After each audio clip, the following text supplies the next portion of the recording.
mighty Missouri, largest and most powerful battleship in the world, is ready for launching. Her sponsor, daughter of the senator from Missouri, sends the traditional bottle of wine crashing against the ship's bow.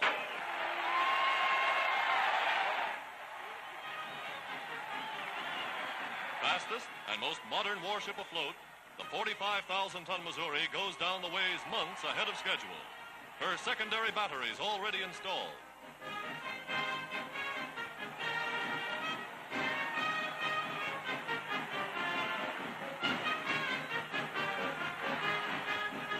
More than just another fighting ship, the Missouri is symbolic of the ever-growing strength of the United States Navy.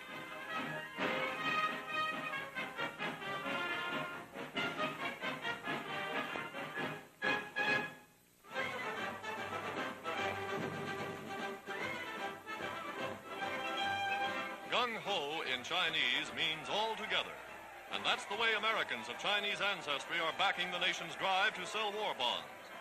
Here in New York City's colorful Chinatown district, patriots rally to lend their money to the country of their adoption.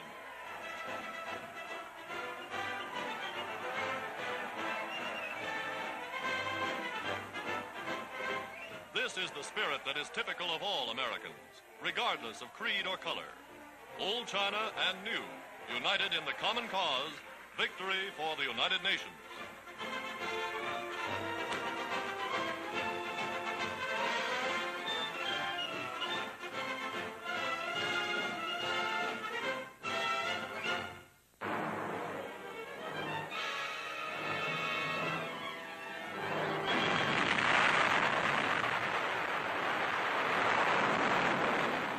Setting off 27 tons of dynamite in a single blast, engineers shake loose 187,000 tons of copper ore from one of the great Chilean mines.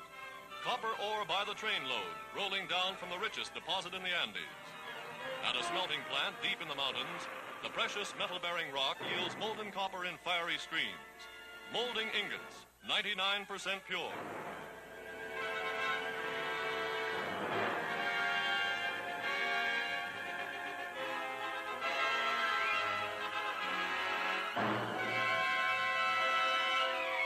From this one plant, 522 million pounds of copper a year to help feed the war industries of the United Nations.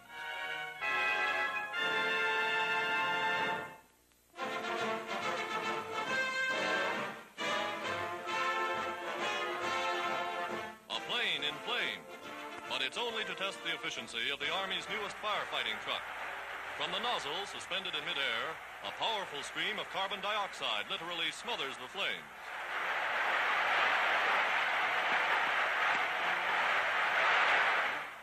Capable of extinguishing an acre of burning gas or oil in a matter of seconds, the truck will be a boon to Air Force ground crews.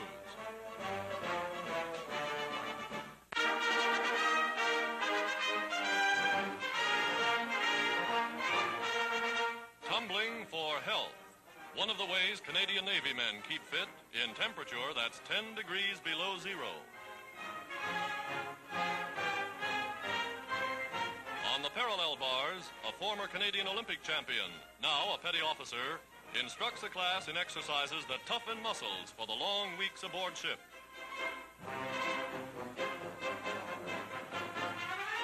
Practicing with Indian clubs limbers arms that soon will be swinging signal flags from the decks of war vessels. This is the largest Navy training center in the British Empire. And after 10 weeks of this rugged training, men are physically fit for any assignment.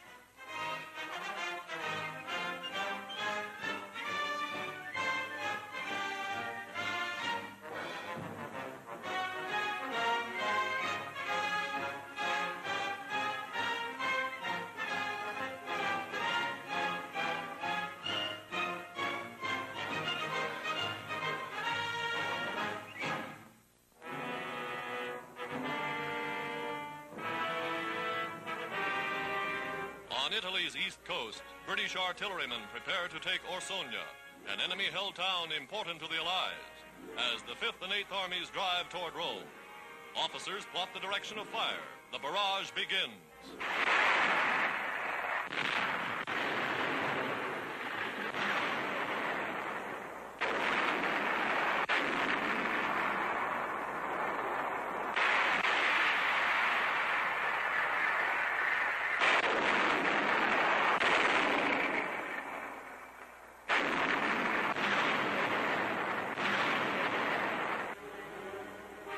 supporting airfield, the 99th United States Fighter Squadron, attached to the 8th Army, is composed entirely of Negro pilots.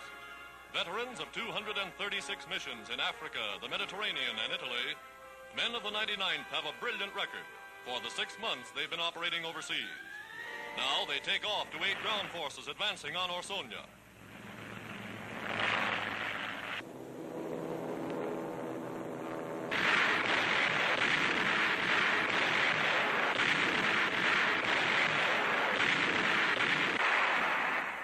On the Central Front, observers guide the American cannonading of Nazi forces in and around San Pietro. Massing mortars and tanks, the Americans hurl a concentrated and devastating fire upon this center of enemy resistance.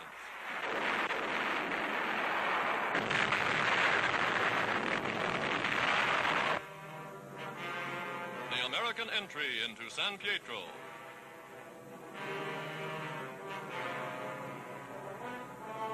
Buildings are searched for booby traps left by the enemy.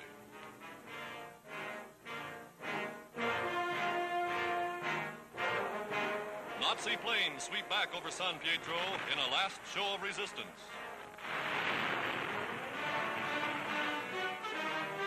An American soldier, nearly buried alive by one of the bombs, is dug out safe and unharmed.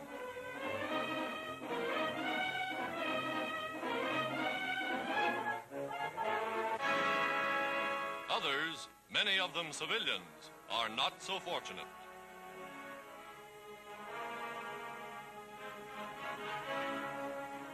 This is the real tragedy of war. Slaughtered child and grief-stricken mother, innocent victims of Nazi bombs. Today, townspeople see some of their own troops fighting with the Allies.